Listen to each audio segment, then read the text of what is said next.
안녕하세요. 방콕에서 부동산 에이전시 운영 중인 고아저씨입니다. 자, 오늘은 제가 목소리가 많이 좋지 않습니다. 제가 더위를 먹어서 목소리가 좀 좋지 않은 점 양해 부탁드리겠습니다. 모르시는 분들이 계셔서 말씀을 드리면 태국은 4월 달이 가장 덥습니다. 그래서 3월, 4월 달은 여행을 안 오시는 게 가장 좋습니다. 비용도 비용이지만 제일 중요한 게 몇 달 동안 비가 안 내리기 때문에 덥고 건조하고 대기 상태도 안 좋기 때문에 여러분들이 어지간하면 요 시기는 피해서 여행을 다니시는 게 좋습니다. 혹자는 치앙마이 같이 자연환경 좋은 데 가면 좋지 않냐라고 얘기하는데 치앙마이가 방콕보다 대기질이 더 안 좋기로 유명한 곳입니다. 그러니까 여러분들이 상식적으로 생각하는 거하고 실제가 다르다는 거 지난주에 말씀을 드렸죠. 자, 그래서 오늘은 지난주에 연결을 해서 이민에 대해서 얘기를 해드리는데 오늘 얘기해드릴 내용은 뭐냐 하면 물가에 대해서 얘기를 해드리도록 하겠습니다. 지금 송크란 기간입니다. 송크란은 불기로 하기 때문에 설날이라고 보시면 됩니다. 자, 그런데 요 시기가 가장 덥다라고 했지 않습니까? 그래서 태국 사람들이 요 시기에 여행도 많이 다니고요. 또 고향에도 가겠죠. 설날이니까. 그러다 보니까 뭐 비행기 값이나 호텔비나 이런 것들이 굉장히 비싸지겠죠. 자, 그런데 제가 지난달에 요 시기가 아닐 때 푸켓을 다녀왔습니다. 푸켓을 다녀온 비용과 이번에 제가 지난주죠.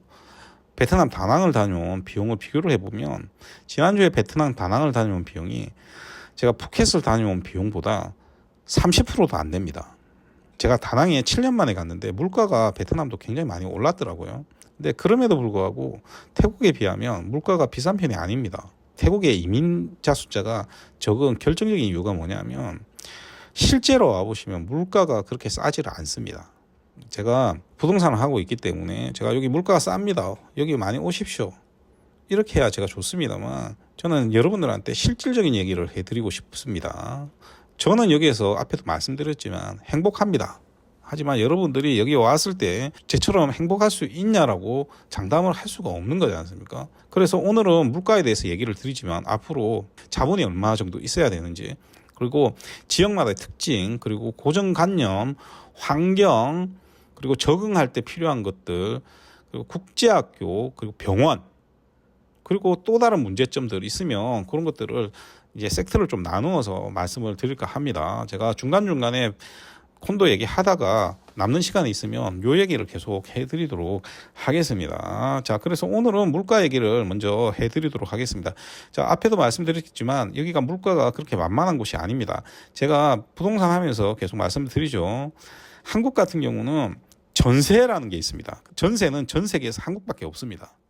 그러니까 다른 나라 오면 전세가 없죠. 그럼 뭘 얘기합니까? 한국 같은 경우는 임대료가 비싼 나라가 아닙니다. 월세가 그렇게 비싼 나라가 아닙니다. 그래서 제가 콘도 소개할 때 같은 돈으로 예를 들면 한 3억 정도로 태국에 있는 콘도와 한국에 있는 오피스텔을 사면 태국에 있는 콘도에서 나오는 월세가 더 높다라고 말씀드렸습니다. 보통 한 작으면 한 5만 원에서 많으면 한 20만 원까지 더 나옵니다.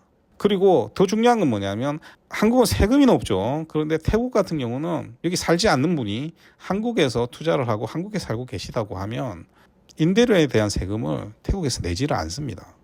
그러면 태국 사람들은 다 내고 사냐? 태국 사람들도 많이 내고 살지 않습니다. 그래서 실제로 한국 주재원분들이 여기 와서 집 구할 때 제일 난감한 때가 언제냐면 회사에서 돈 나올 때입니다. 회사에서 임대료를 지불하게 되면 세금을 떼고 지불을 해야 되지 않습니까? 그래서 태국 집주인들이 집을 안 줍니다.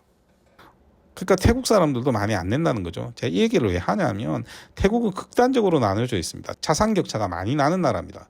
자산격차가 많이 나는 나라가 대표적으로 미국이 있고요. 미국은 완전 경쟁 체제이기 때문에 자산격차가 많이 나는 거고요. 그 다음에 스웨덴 같은 나라가 자산격차가 굉장히 많이 나는 나라입니다.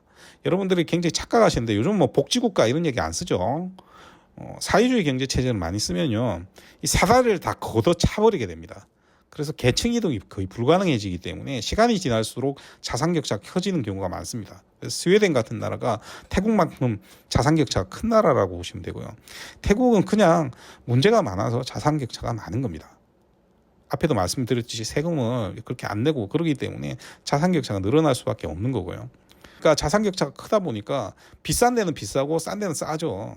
예를 들어서 같은 역세권이라도 시내 한복판에 있는 역세권 콘도는 무지막지하게 비싸서 200억이 넘는 것도 있고요.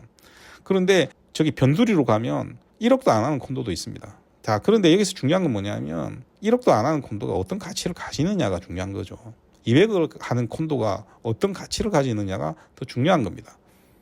간단하게 말해서 여러분들이 임대를 받는다라고 하면 태국에서 여러분들 좋아하시는 통로로 합시다. 그러면 통로 10 앞에 보면 테라콘도라고 있습니다. 그럼 테라콘도 같은 경우에 100스퀘어미터가 넘습니다. 임대료가 얼마 정도 나오냐?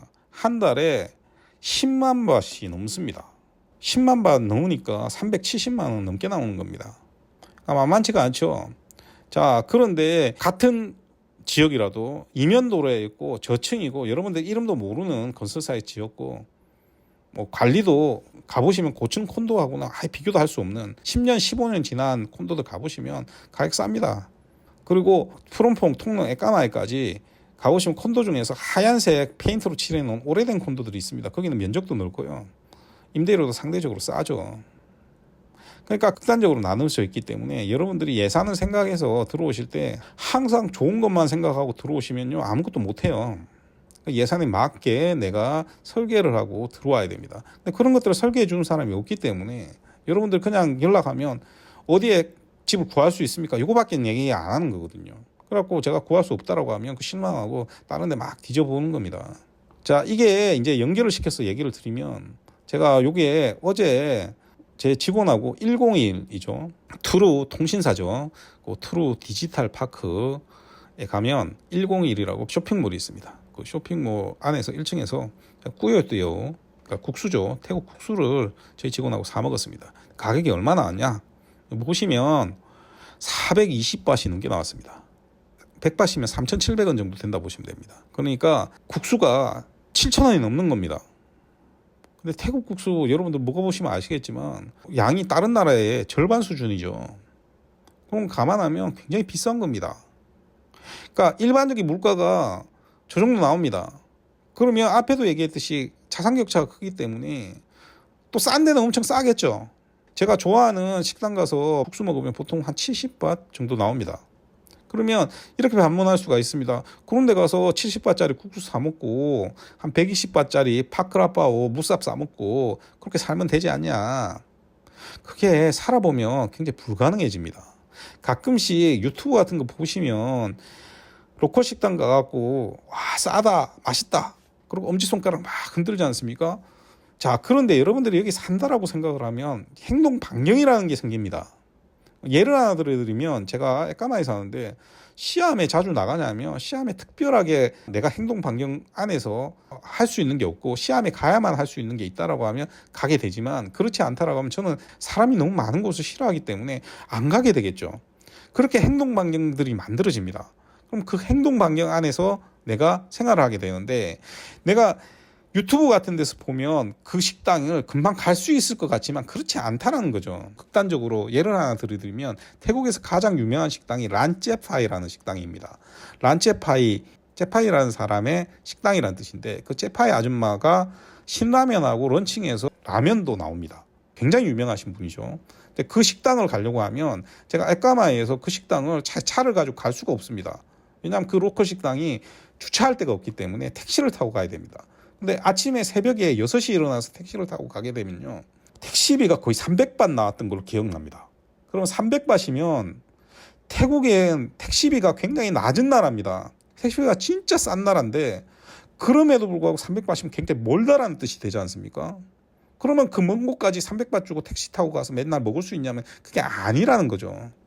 두 번째는 그 식당에서 제가 밥을 먹으려면 6시에 가서 첫 번째로 먹기 위해서 줄을 서서 9시 돼서 들어가서 밥을 먹어야 됩니다. 자, 그런데 제일 유명한 식당이라고 했지 않습니까? 제가 작년에 제 직원하고 음식 4개 시켜서 먹고 3,500바트인가가 나왔습니다. 그러니까 10만 원 훨씬 넘게 나왔죠. 그게 현실입니다. 우리가 생활을 하다 보면 내가 생각하는 식으로 돈을 아껴서 살겠다는 계획대로 살아지지 않습니다. 무슨 얘기냐면 어떤 분들이 이런 얘기 하시는 분들이 계실 겁니다. 식당이 비싸면 마트에 가서 사다가 집에서 해 먹으면 되지 않냐. 물론 한국이 워낙 식료품 가격이 비싼 나라이기 때문에 다른 나라에서 식료품 사서 해먹으면 싸다라고 생각하실 수도 있습니다. 그런데 내가 태국 사람이 아니다라는 것을 여러분들이 생각을 하셔야 됩니다.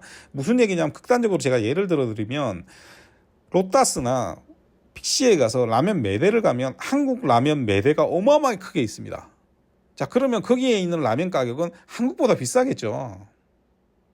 자, 그러면 그 옆에 보면 태국 라면 매대가 어마어마하게 크게 있죠. 태국 라면 가격과 한국 라면 가격을 비교하면 태국 라면 가격이 훨씬 쌉니다.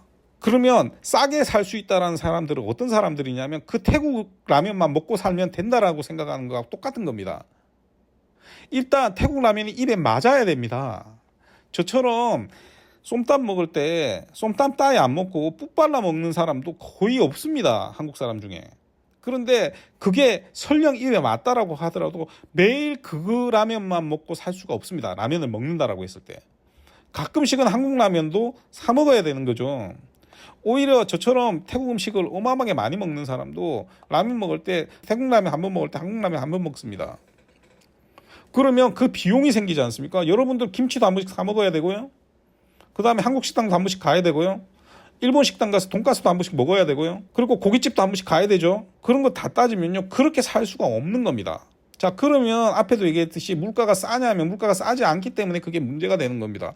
여러분들이 통로 좋아하시는데 통로에 일본 식당들 많죠. 일본 돈가스집 가서 런치 세트 시켜 먹어도요, 돈 10,000원 넘게 나옵니다. 저녁에 가면요, 둘이 먹으면 한 700바, 800바씩 나옵니다. 그러니까 한국 서울에서 먹는 가격하고 똑같습니다. 여자들 미용실 가서요, 탈색하고 염색하면요, 좀 괜찮은 미용실 가서 염색하면 8,000바, 9,000바 나옵니다. 뭐 더 비싼 데도 있고요. 작게 나오면 5,000바 넘게 나옵니다. 그러면 만바시면요 37만 원이지 않습니까? 그거 계산을 해보십시오. 물가가 싸지를 않다는 겁니다. 단순하게 생각해서 여러분들이 사업을 하신다라고 하면 사업하는 비용 다 빼고요. 그냥 일반적으로 여러분들 생활비만 여러분들 생각을 해봅시다. 가족이 자녀가 한 명 있다라고 칩시다. 그럼 자녀가 한 명 있으면 원베드룸에서 살 수가 없지 않습니까? 그럼 최소한 투베드룸 살아야 돼요. 뭐 통로 이런 데 안 살고 빨랑가오나 이런 쪽에 산다라고 치더라도 보통 최소한 한 35,000바 정도 나옵니다. 몇 년 안 된 깨끗한 콘도에서 산다라고 했을 때 그 정도 나옵니다. 그 다음에 애 학교 보내야 되지 않습니까? 비싼 학교 안 보내더라도 최소한 1년에 2,000만 원 듭니다. 그 다음에 와이프 그냥 집에서 놀고만 있을 수 있습니까? 가끔씩 쇼핑도 해야 되지 않습니까? 그리고 가족끼리 가끔씩 여행도 다녀야 되고요. 가끔씩 한국도 갔다 와야 됩니다. 그리고 여러분들 계속 살다 보면 차도 한 대 필요합니다. 캠리 한 대 사면요 1.5mm 정도 나옵니다. 그러면 한 5,500만 원 이상 나오죠. 자, 그리고 여러분들 나가서 골프 치시고 하시면 골프비 아무리 싸다라고 하더라도 비용이 드는 겁니다. 그러면 여기서 유토피아처럼 살 수 있냐? 그렇지 않죠. 그렇게 얘기하면 이런 분도 계십니다. 지방 가서 살면 안 되냐고. 왜 지방 가서 많이 안 사는지를 생각을 해보셔야죠. 왜 방콕하고 파타야 쪽에 사람들이 많이 살고 지방에 많이 사람들이 안 살지 않습니까? 기껏해야 많이 사는 지역이 치앙마이 정도? 다 이유가 있는 거죠.